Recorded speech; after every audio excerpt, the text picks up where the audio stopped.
All right, let's talk about dating. But we're not talking about dating in the way you may have heard of it before. We're talking about it from a lens of transparency and honesty. This is going to be Meghan and I's most transparent episode that we have ever released so far, because we're talking about it from the perspective of our own experiences, but as well as that, our own knowledge of dating. We want to talk about why dating matters and how to know if you're ready for it in the midst that are surrounded around dating. We also want to talk about boundaries in the sense of who do you allow into your relationship, what external noise and factors are in your relationship that shouldn't be in it. But we also want to talk about the importance of having sexual boundaries. Many of us view boundaries as something that restricts us, but others view boundaries as something that can protect us. We want to delve into that, and the biggest thing we're going to talk about in this podcast is sex. And we're not sugarcoating anything. We want to talk about the real purpose of sex. We want to talk about how, in our opinion, we view makeup sex as a toxic thing. And we're also looking at some of the sacrifices that are involved in real boundaries. In this episode, Meghan and I will open up and share our struggles, share our journey with abstinence, and how hard it's been in some ways and how easy it's been in others. And we also want to share what we have learned. This is our most vulnerable and transparent episode yet, but we believe that our journey may be able to help someone else. Tune in for part 1. Hey everyone, welcome back to the podcast. So we're back with another episode today. Today we're going to be talking all things dating. So Yes, if sir. you are dating, if you are looking to date, if you think you're going to be dating in the future, this episode is for you. So stay tuned as we're going to dive in and talk more about dating. So babe, why is dating important? Dating is extremely important because of where it can lead to. Regardless if you are a Christian or regardless if you're a non-Christian, dating often leads us to more intimate settings and spaces, whether that is in marriage, whether that is with sex, whether that's with anything. It leads us into more intimate settings, and the results of dating, when it gets to that place, are very serious. Like the person you marry, that's a serious thing. Yeah. You having a child, it's a serious thing. The Yeah. person you have a child with, it's a serious thing. Yeah. So I think dating's very important because where it leads us to has very significant results. I completely agree. I think that dating is super, super important. And I do think that dating is something that needs to be talked about more. I really, really do feel that, especially growing up, I wish people talked about it more. Yeah, for No sure. one really teaches you how to date. No one Mhm. really teaches you, the importance of dating correctly. Mm. So why do you think it's not talked about enough, especially in a Christian community? Why do you think dating isn't talked about enough? I think it's become a lot more talked about in recent years. I feel like when I was growing up in church, especially as a younger teenager, I had no idea what dating was. Like, I thought dating was an American thing. Did you know what dating was? No. So I feel like even if you were to ask teenagers what dating is, I still don't think many of them could tell you how to date. I don't know why it isn't talked about. There is so many factors, because it's not talked about in different settings. Yeah. In certain settings, it's of course talked about more than others, Yeah. but in some it isn't. Like, I know my parents didn't teach me a lot about dating. Did your parents? No. A lot of parents don't teach their children about dating, and I think that's for many reasons. Of course, no parent wants to pre-expose their child to something before that time has come, or there's no other way, like they have to teach the child right there and then. But a lot of parents fail to ever teach their children how to date. They hold it off for as long as possible. They say when my child is 18, when my child is 21, then they can date. But we have not, and I say we, parents, we have not equipped, our children with the necessary tools in order to date properly. Yeah. So not allowing or disallowing your child to date, you're not equipping them. You're just throwing them into the deep end at some point. You're just holding off that time. So that's one space. Another space is in church. A lot of churches don't talk about dating because it can be a little bit messy. You have to talk about real stuff. Yeah. You need to talk about sex. You need to Yeah. talk about damage.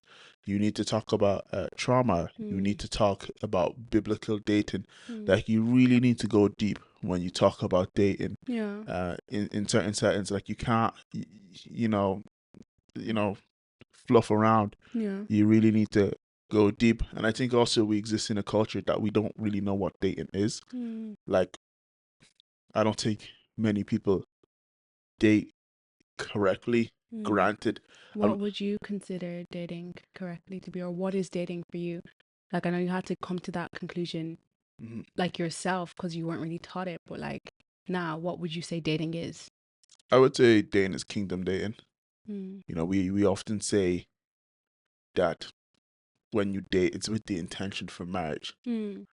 We don't date for the crack Mm. or because we feel like it or Mm. because we want to use someone. When we date, there should be some intention involved because dating, again, I deem it to be a serious thing. And by serious, I think sometimes when we think of the word serious, we can think of no fun or like you know what I mean. When we Yeah. think of serious, like we think of almost strict, but by serious, I mean it's important. Yeah. Dating is an important thing. Yeah. So the way I perceive it is kingdom dating, and we'll talk a little bit about that in a second. But even for yourself, like what is dating to you, or actually, what did you think dating was growing up, and what do you think it is now? Being married. Mm.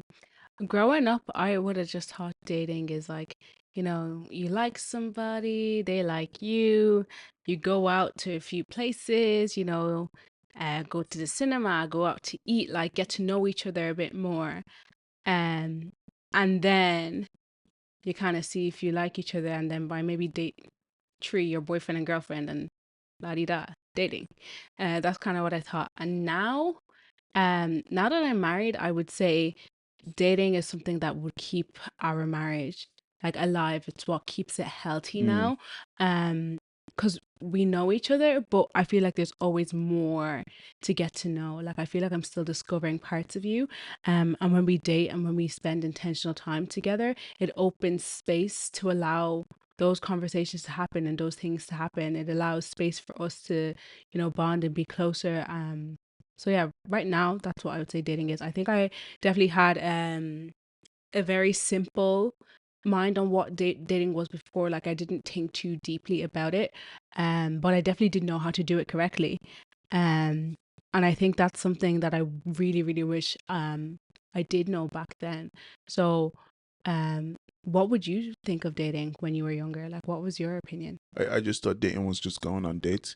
Like when we say dating, just to clarify for all the viewers, we mean being like dating. Like how I would define dating really is the intentional like progression of intimacy. Like I don't know Mm. how much sense that makes, Mm. but like it's this ongoing progression of being more and more intimate with someone. So Mm. you're getting to know someone. How do you get to know someone? You be intimate with them. Yeah. So I think there's different stages, of dating. Like Yeah. again, you have dating before you're in a relationship. You date while you're in a relationship. Yeah. You date while you're married as well. So there's Yeah. obviously different Stages to stages of that. dating. But that is my definition. Mm. Growing up, I just thought going on dates was dating. I didn't think Mm. anything of it. And our like definition has changed. Like we Mm. started dating when we were young. If I was to not define, if I was to advise someone on a natural progression for dating, Mm. I would say you first date to uh you first go, let's say you go on a date or two. Maybe I don't know if you will rock with this. But Okay. let's say you go on a date or two Mm-hmm. uh to find out if that person is a suitable person to be in a relationship with, Mm-hmm. because there's obviously an attraction there. Yeah. So you go on a date or two. Mm. To go on that date, it's just to get to know each other. Okay. Okay, to get to know each other. Mm-hmm. There ain't no third date. We do this. You're simply just trying to get to know each other. You know what I mean? Okay. Yeah. So things go well, and you see that that's a person that you think that someday there's the potential of marriage. I'm not saying by your third date you should know that you should your mind is no, of course not. Yeah. In a relationship is where you'll get that answer, but by dating them after a date or two, you will assess whether it is worth the risk of spending time, spending money, Mm. your feelings, your emotions. Like, you're going to be investing that into this relationship. By Mm. your second or third date, fourth date, fifth date, who knows? You Mm. would have had to have made a decision. Am I going to invest this? Am I going to invest into this relationship with this person? And Mm. if you say yes, it's probably because you could see that person potentially being a person you can marry. Mm. Then when you're in a relationship and you're more intimate with that person, you're getting to know that person on a deeper level. There Mm. you'll make the decision, okay, yeah, you know what, I think this person's my wife, this person's my husband. Obviously you're engaged, then you're married. That's my natural progression of things. That's the way I see it. Mm. Do you see it the same way? Do you see it differently? I'd see it the exact same. I think the only thing Mm-hmm. that I would probably see a bit different is that initial starting stage. Yeah. And this is just my Yeah. perspective because from my experience, Mm. friendship first. I just feel like it's just like a What natural way to flow of what's things. friendship to you though? Um, like like when you're dating, like there's like romantic feelings. There's like you're attracted to the person, and Mm. obviously, no, I, you don't want to say you have romantic feelings for the person that you're dating. no, I know. I think I think you're attracted. I know a lot of guys that ask girls to go on a coffee date with them so they can just talk, Just to talk. to get to know each other. You know what I Okay. mean? Like to talk, to get to know each other. Okay. So there's an attraction there, but I don't know if it's necessarily romantic.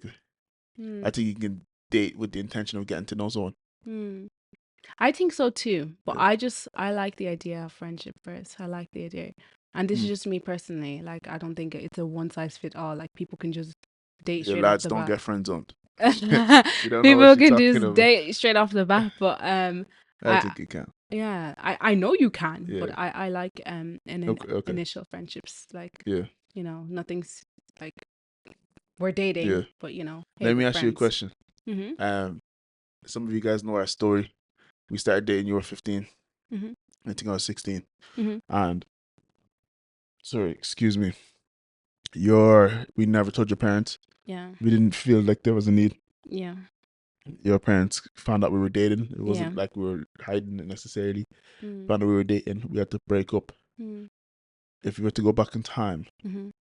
and let's say you had in fact, let's go to the future. Let's say you had a daughter, Mhm. and she started dating at 15, Mhm. boyfriend was 16, Mhm.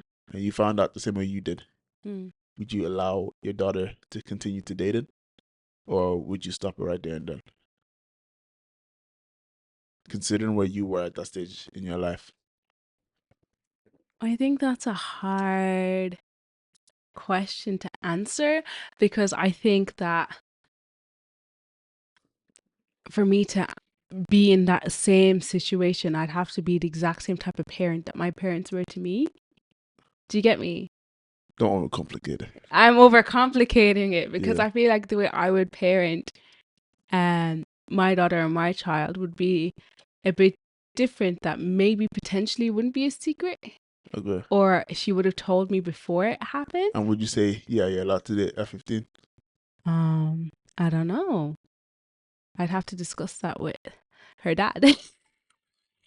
Yeah. But I would actually just assess it on my daughter's like maturity and where Mm. she's at. Okay.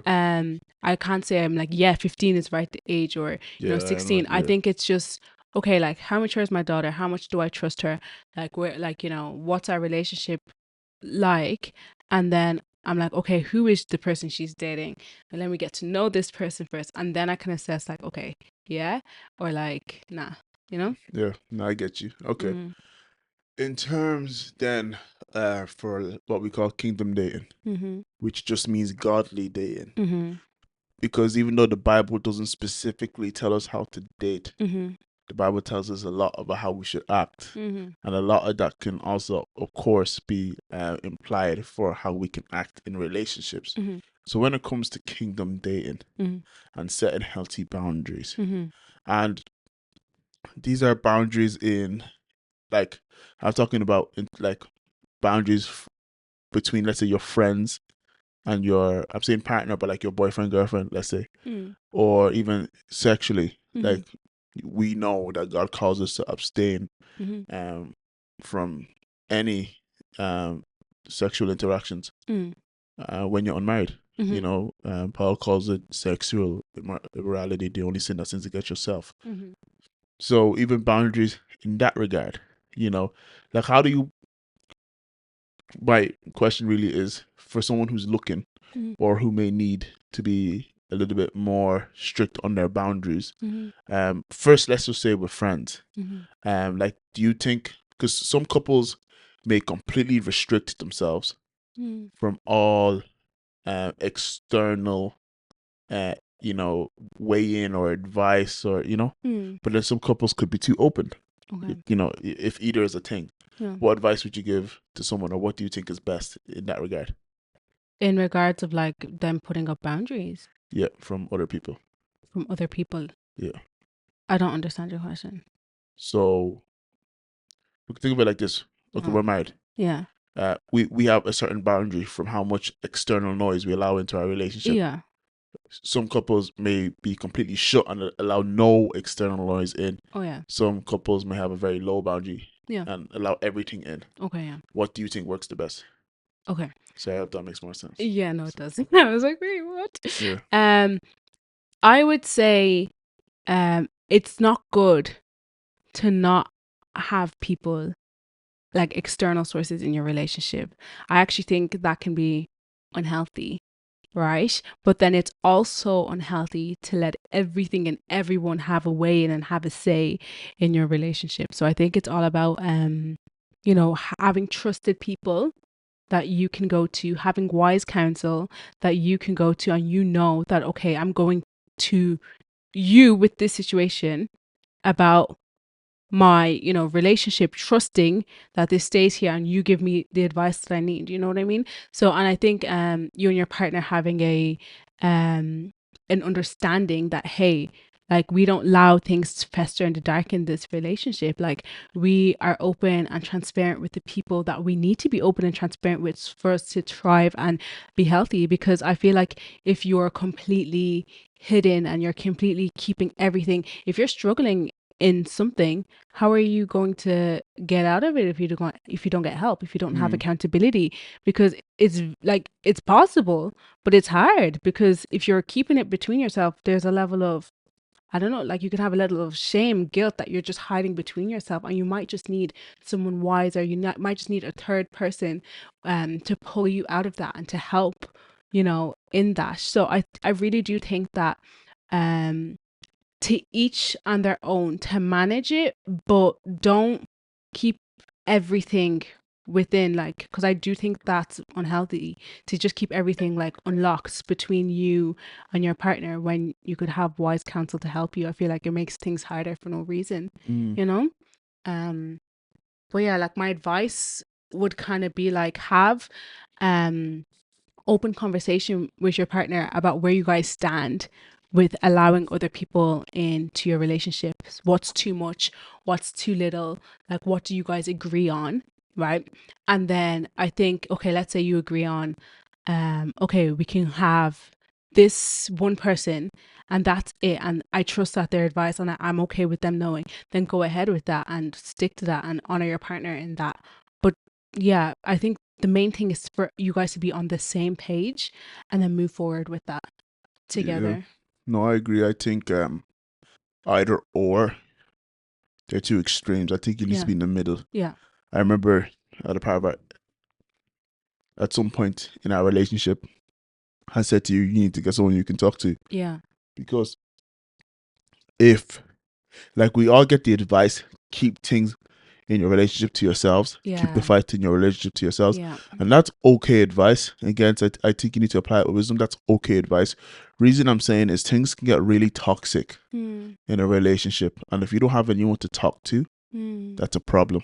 100%. I know people, I know several people Mm. who were in relationships that were toxic, abusive, but because they never had someone to talk to, they never even realized they were in an abusive relationship. Yeah. So you could be in an abusive relationship and not know because you have no one to talk to. 100%. So you need to have someone that you trust that can help you. Granted, I'm telling you right now, going to, like, guys, if you're going to go to Jono for advice, and Jono has not been in a relationship since '07, and Jono has more wives and concubines than David himself. I don't know how good advice Jono is going to be able to give you. Yeah. However, if you have a friend who's a little bit ahead of you, if you have a friend who's sorry, like he's a verified, like invite him in. But again, there needs to be agreement within your relationship. Like, I remember there was a time where me and Megan, we had someone help us, and they were holding us accountable to a certain standard. Yeah. And I remember there was a time where I didn't want to be honest, because being honest while being accountable can be difficult, especially when you allow shame to come in. Yeah. And I remember Megan said, "No, I'm going to tell that person. I don't want to lie. I'm going to tell that person." And I've already agreed to this accountability. So because I agreed in my shame, I had to let that go and do what was best for us, which that was. So agreement is so important. Without agreement, you won't be aligned. You won't be on the same page. It's very hard to read together when you're looking at different pages, so you need to be in agreement. It's so powerful. And then on the other side of things, so like boundaries with external sources, there's so many other areas where you need to put boundaries, like family's not, I don't think family's as big as a boundary when you're dating. When you're married, it becomes very, it can, sorry, plus it's been grand, but it can get very blurry. But in terms of purity, and by purity, sexual purity, so abstaining from any sexual interactions, all that stuff. What are some, not what are some boundaries? It can be very difficult to abstain from that stuff when you don't put up boundaries. It is, yeah. A lot of us don't put up boundaries. True. Why? Because a lot of people don't actually want to abstain. They don't understand it. They're just told not to. It's true. So if you don't even know why you're doing something, you're not going to work very hard to make sure that you protect it. That's very true. So if you don't really understand what it is and why it is you are abstaining, then at the end of the day, you're not going to work very hard to protect it. I think a lot of people give in to their fleshly desires because, one, they don't have a strong reason to not. They don't get why they shouldn't. Yeah, that's good. A lot of people don't understand the worth in those words where the Bible tells us to abstain. A lot of people don't understand as they only sin against yourself. Like, a lot of people don't understand the weight in those words. At one stage we didn't either. Yeah. And like you said, it's like, for an example, imagine someone gave us a bottle of wine for Christmas. Oh, thank you so much. I'm going to drink it. But if someone gave me a bottle of wine and said, "Patrick, this wine is from 1907. This wine is worth over 100,000. Am I drinking that wine all Not willy-nilly? for sand. Nope. Why would I? Yeah. It's worth so much more. Yeah. I'm going to put it in a place where it's protected. Yeah. I'm not going to leave it on the counter. Yeah. This is no €5 bottle of wine from Lidl. No. I'm buying a case. Yeah. This thing is well protected. This thing is paying for junior's college. You know what I mean? So I'm gonna protect it. Yeah. But you're gonna protect stuff that has value. We underestimate the value of waiting for our relationship. And that can be quite dangerous. Yeah. Do you think there's any other reasons why people don't put up boundaries, or have a lack of boundaries? Well, one, I think it's hard. Yeah, it's very hard. I think it's just a hard thing to do in general. Yeah. And I think if you don't have accountability with it, especially when you're starting off, I think it's even harder.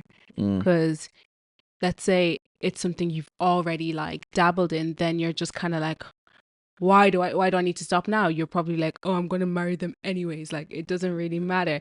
Like, Can I say something? Yeah. let's stop um let's stop finding ways to justify our disobedience. Mm. I remember when I was younger and I said to my youth pastor, why can't I have sex? Mm. Well, let's just say I'm going to marry the person. Can't I have sex then? Since I'm gonna marry them? And I can't even remember the reason that they told me. Mm. But like when I hear myself and look back at that, I'm like, I'm just trying to find ways to justify my disobedience. Mm. Like when people get shameful, we get very creative of finding different ways to justify what we're doing and Yeah. calling it right because we don't really want to deal with it. Yeah. And we often start running away Mm. while we do that as well. So that's so true. I just wanted to make that point. Yeah. No, it's facts. Like we need to stop trying to justify it. You know what I mean? Because I feel like it's something that it is such a struggle for many people, in relationships. But I really do think that it's something that needs to be talked about even more.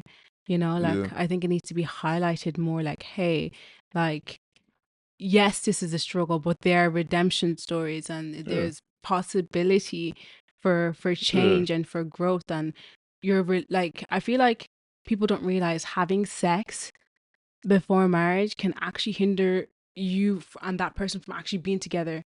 Like, what if that was supposed to be your person because you're so disobedient and you couldn't even, stop in your own ways? Like, you and that person just, Yeah. you know what I mean?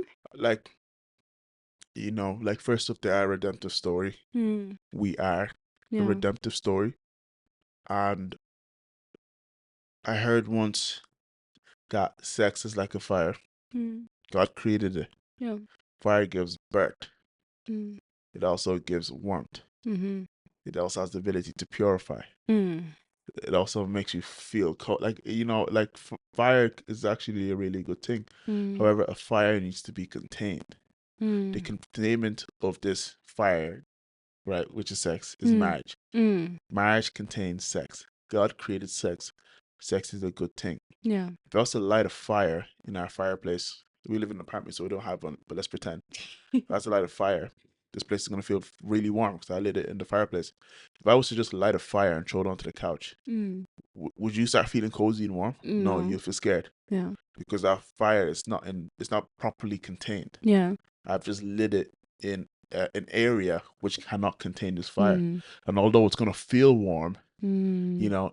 it's going to feel close. Mm. Like it's going to bring all the same feelings, but it ain't the real thing. It's a Mm. counterfeit of the real thing because this thing Mm. is eventually going to burn you. Exactly. Like we hear all the time about makeup sex. Mm. Like makeup sex is like, for the most part, it's a toxic thing. Yeah. It's, hey, like we had a fight and I don't properly know how to move on from here, but let's just have sex. Mm. That's the Like a equivalent. band-aid. Yeah. Hey, Yeah. I just got stabbed. I'm gonna put a band-aid on it. I I can't see it, so therefore it's healed. No, it's not. Yeah. So you are literally using sex for a purpose that God didn't intend it for. Yeah. And it gets so easy to do that outside of marriage. Marriage, yeah. Like it can be so destructive to your relationship. That's one thing I will say Mm. to you. Myself and Megan are married now, and we abstained from sex for quite a long time. Mm. And I would tell someone if it wasn't worth the wait. I told one of my mates, I was like, if it wasn't worth the wait, I would tell you, Yeah. but it is worth the wait. Yeah. Because once again, our Father in heaven, He doesn't tell us stuff for the crack. He Mm. doesn't tell us stuff just so we can listen to him because he's in charge. No, he tells Mm. us these things because he loves us and he wants to Mm. protect us. Mm. So it's so important to put boundaries up listen, in so many areas of your life. That sexual side of things is a big thing, especially for teenagers who are getting a little bit older. We see teenagers exposed to at a very young age, like Yeah. even like people 12, 13, Yeah. exposed to it. And again, there's no shame Mm. um in that, but you need to put certain boundaries because what Mm. you have is worth protecting. Yeah. And what you will have with your future person is worth protecting. Yeah. And I know, like we see a lot of the times people view boundaries in different ways. Mm. Like some people view boundaries as restrictions, Mm. where some view it as protecting. Yeah. I guess it depends which side of the wall you're standing at. Yeah. You know, It really does. because if someone tried to break into our house, Mm. we have doors that are locked. We have good locks in this house. Mm. We have really big walls as well. Mm. Intruder will probably see this as a huge obstacle. Mm. But us in the inside, we feel real safe. Yeah. So people will try get on the inside to steal what you have. Mm. That's when you see it as an obstacle. But if you're trying to really protect what you have, you will set boundaries and you'll be very grateful for those boundaries. Yeah. But they do require sacrifice. They do. Boundaries require sacrifice, and that's something that, yes, it needs to be known as well. But I will say the sacrifices are worth it. They're not sacrifices that I would say in long term will kill off your relationship. You know what I mean? Like, the sacrifices that you make for the boundaries that you put up is intimate alone time, for example. Yeah. You know, like, you are never ever Let's talk really about it. Yeah. alone. You know what I mean? Yeah. I remember for us, like, there's always people around, you know what I mean? Always. And sometimes you just want to be by yourselves, but you don't really have that. But it's a sacrifice you make, Yeah. you know? I remember in our relationship, this wasn't just for this reason, but was for some of it. I realized, again, I was going to be transparent. I realized that my bed was becoming a place where I was too comfortable practicing sin. So you know what I did? I got rid of my bed and I slept on the floor. Yeah. Some of you would say that's extreme, but Jesus told me to cut off my right hand if it's causing me to sin. Yeah. Because it's better to make it into heaven with my body than my whole self being hell, you know? Yeah. And so I cut that part of my life. I'm not saying you literally have to sleep on the floor, but I did. I slept on the floor for months. Yeah. For How many months. months was that? I can't remember.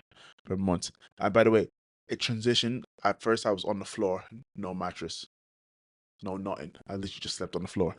It was also, I started my YouTube in this era as well, because I felt like I needed to do some extreme things. So this has been brewing, right? So like, my bed went. Yeah. My my bed went a few months before that, but it was around the same time. Yeah. So my bed went, sleeping on the floor. It got really, really cold at a stage. Yeah. Then I upgraded to a mattress, lucky me. But I had to cut that aspect of my life out. So for us, we used to watch like movies on our bed. We used to watch YouTube on our bed. Like we used to like literally just do normal intimate stuff. Yeah. But again, it was given space Yeah. for sin to creep up. Yeah. And so we have to sacrifice that intimate Yeah. part of ourselves. So now we really value like lying on the couch together when it's just us. Yeah. Because obviously we come from big enough families, so we didn't just have the space to lie in the same room together. Yeah. Or being able to lie on our bed together. We really appreciate that, because for a long time we didn't have that. Yeah. And it was even more difficult because we had access to all those stuff, but then we chose to surrender it. Yeah. You know, so don't think because you have crossed the line, don't think because you have gone further than your peers or people around you, don't think that that gives you an excuse to keep on going. You need to come back. Yeah. It can be a little bit harder. Like, Yeah. for example, I've never done cocaine before. I don't have a desire to do cocaine. I don't get tempted to do cocaine. Sorry. I don't get tempted to do cocaine. I've never done it before. If this was something I did before and I was addicted to, there's more of a chance that I'm going to be tempted, and it's going to be more of a trigger, you know, for me to relapse into. So it's a lot harder to abstain from something that you've done. Yeah. You can't miss what you haven't had. Exactly. So if you don't have it, you have nothing to miss. You know, but even if you have, suck it up. Genuinely suck it up. Like, come on. Like, come back to the other side of the line, where God is. My youth pastor when I was younger told me that nothing ever good grows in the dark. Yeah. Stuff that grows in the dark, because stuff does still grow in the dark. Yeah. But it's messy, it's festers, it's evil. Because God won't transform what you don't bring to him. So you need to let this be a message to you. Have the humility to bring what you may be shameful about to God. Because we know with the story of Adam and Eve, when they bit the apple and they hid. Why did they hide? Shame will always cause you to hide. Yeah. Always cause you to hide. So there's sacrifices. What other stuff did we sacrifice for our boundaries? So there's one time there was the bed. Um, well, I can't think of any off the top of my I head. know we just like time.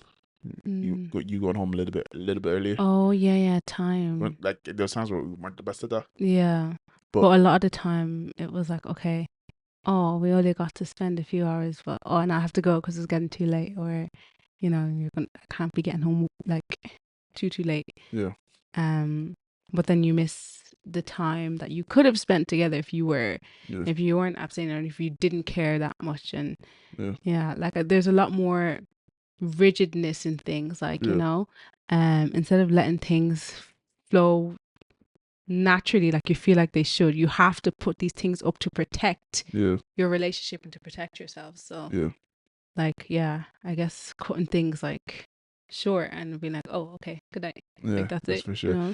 There's so much more, and there's another side of this mm, completely that we'll share with you guys if you're open. mm, Let us know in the comments if you'd like us to make a video about like our redemptive story. Let us know. mm. We really appreciate things like that. Yes. Okay, Yeah. let's move a little bit away from boundaries. Mm. Let's go back to dating. Yeah. When someone is looking for a partner, even Okay. before that, how does someone know that they're ready to date? Mm. I think ooh, I feel like I could answer this from so many different aspects, so I'm finding it hard to kind of even find the words. But I think one thing is how you are in yourself. Like you don't need somebody to validate you. Um, I think that's a big one. Um, because then that shows that you're secure in yourself. So I think the number one thing is like being secure in yourself, not needing anyone to validate you. I think when you know you're good by yourself, like you don't need the relationships, you get me? I feel like if you're in a place where you're like, oh my gosh, I just need to be in a relationship, or I need to be with somebody, you're probably not ready or in a position to Mm, be dating, because it's not that you need, but like you get to, and yeah, you want to, and you're open to it at that stage. So I just really think that just how mature you are in that is also a good indicator to kind of know um if you're ready to date. yeah, I think especially if you're younger, if you have to hide your relationship, then you're probably not ready to date. Like if you can't be open and honest, if you can't put it like, okay, hey, this is what it is, then you're probably not ready to date. What other factors would you say I indicate? remember when we did a youth takeover in our Mm, church. So it was basically a youth service on a Sunday, mm, and I preached half a message alongside with this other girl. mm, And one of the points that the girl said was, become the person mm. you're looking for Is looking is for. looking for. Yeah. And it's so funny. We were at church the other day. No shots, because whoever's listening, whoever this, I was just listening. But I remember it was jokes. So it was so funny. But this person was like writing on their list what they want the ideal woman to look like. And I was hearing the conversation between him and some of the girls, and the girls were like, "You yourself, you're not even half of this." It was hilarious. Now this guy's a very good looking guy. Oh, this Yeah. guy can come and just steal anyone. He can't steal you, but he can steal most women. But anyways, um, I think when you look at what you want in a woman, Mm. what you want in a man, you need to embody like at least half of that list. Like Oh, really, 100%. it really like you want to be as close to fulfilling most of that as possible. Yeah. Of course, there's going to be some outliers. Of course, that's Mm. normal. But like if you're far off that list, get away with yourself. Cup on. Go spend time dating yourself first before you think about dating anyone else. 100%. Oh, Yeah, that's so good. yeah. That's That's so what I would good. say. Yeah, And also, like, if you're gonna, like, if you come into a relationship with the sole reason or the thinking that, oh, this person's gonna fill me and like complete me, and yeah. Let like me all my problems will go away. Like, if you come with your baggage ready to trauma dump and think this person's gonna be your Lord yeah. and Savior, Let me mm, get angry for a second, okay. because you saying that just reminded me of something. I have seen many guys, Mm, more specifically young guys, use their trauma mm, as a way to lock a girl into a relationship, Mm. vice versa. I've seen Mm. girls do it too. That they'll say, "I'm gonna kill myself if you leave." Mm. They'll say, "I'm gonna end my life and it's gonna be your fault." I've Mm. seen a lot of people guilt people to be in relationships. First and foremost, that's disgusting. Mm. If you aren't in a stable position Mm. mentally to be in a relationship, don't be in a relationship, because it's not fair for nobody to unload their trauma onto another person. Mm. It's not fair on anyone to feel like they hold your lives in their hands. Yeah. Don't be in a relationship if you aren't mentally ready to be in one. Yeah. Don't be that person that trauma dumps. It's not fair. Mm. It's not, and you're better than that. Yeah. Date yourself. Help yourself first. Yeah. Get around people who can help you, but don't date. Mm. Don't trauma dump. Yeah. If you really like someone, but you ain't ready, don't be in that relationship, because all you're gonna do is hurt them. 100%. Like, it's not to come in 50% and they're 50%. Both of you bring your 100%. Come 100% whole. Don't come 50% and think, okay, now this person's going to fix the other 50. That's not how Mm. it works.